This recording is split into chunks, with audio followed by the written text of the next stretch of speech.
Hello বন্ধুরা, আমি পারমিতা রায় সাত্বিক রান্নাঘরের তরফ থেকে তোমাদের সবাইকে জানাই অনেক অনেক ভালোবাসা। সবাই ভালো থাকো, ঠাকুরের কাছে এই কামনা করি। আজকে আমি পটলের একটা দারুণ রেসিপি করব, গ্যারান্টি দিয়ে বলছি এই রেসিপি হলে ভাত একটু বেশি খেতে পারবে।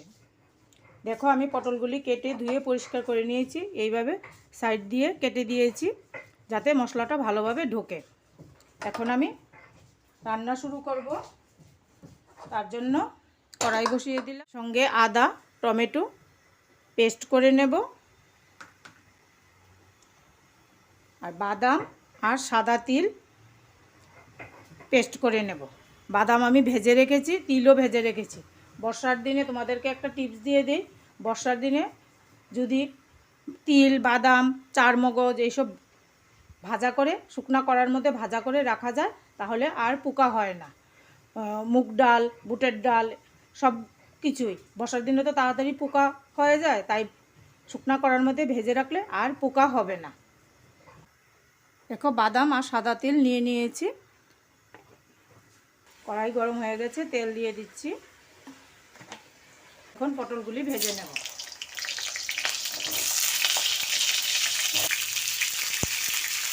পরিমাণ মতো হলুদ লবণ দিয়ে দিলাম।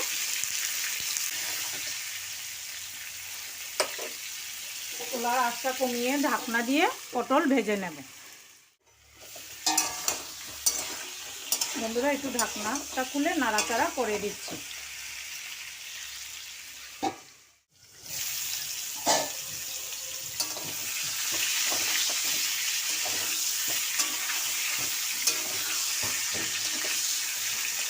বন্ধুরা, পটল ভাজা হয়ে গেছে, এখন পটল তুলে নেব।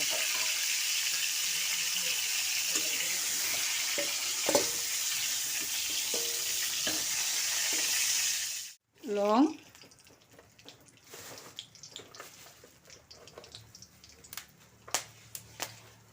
এক টুকরো দারচিনি,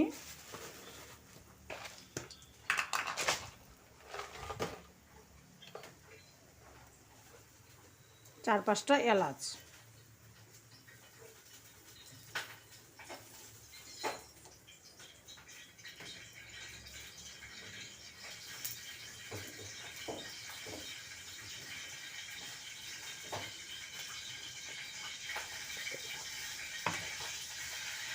এখন আমি টমেটো আদা বাটাটা দিয়ে দেব।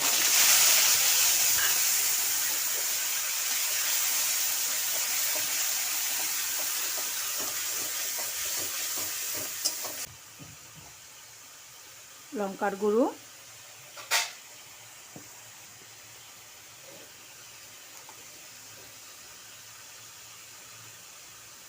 হলুদ,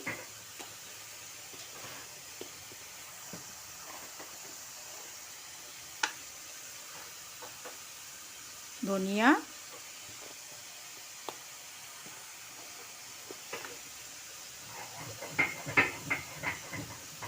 জিরা,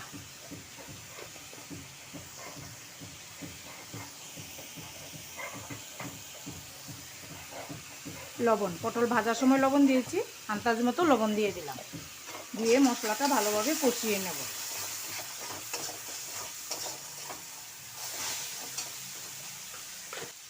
এখন আমি বাদাম আর তিল বাটাটা দিয়ে দিলাম।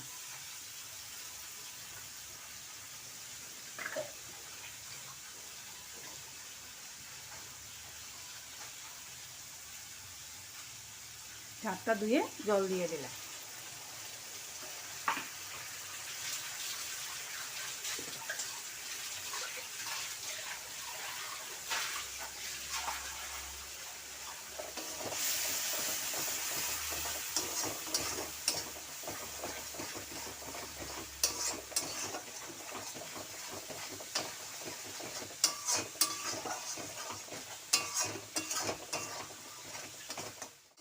দেখো বন্ধুরা, মশলাটা খুব সুন্দর ভাজা হয়ে গেছে, তেল ছেড়ে দিয়েছে।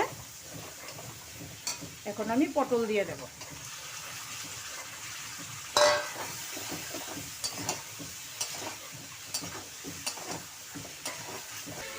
দুধ দিয়ে দেব।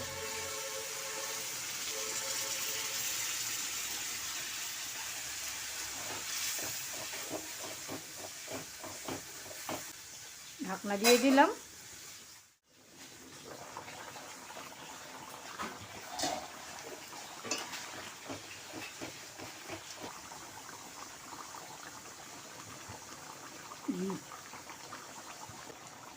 উপর থেকে মেথি পাতা, শুকনো মেথি পাতা দিয়ে দিলাম। বন্ধুরা, আমার পটলের রেসিপিটা দেখতে এরকম হয়েছে। তোমাদের যদি পছন্দ হয় তাহলে একটা লাইক করে আমার ভিডিওটা দেখো। সবাই একটা লাইক করে দেখো। সবাই ভালো থাকো, ঠাকুরের কাছে এই কামনা করি। তোমরাও বাড়িতে এইভাবে রান্না করে খেয়ে দেখো তোমাদের পছন্দ হয় কি না। সবাই ভালো থাকো।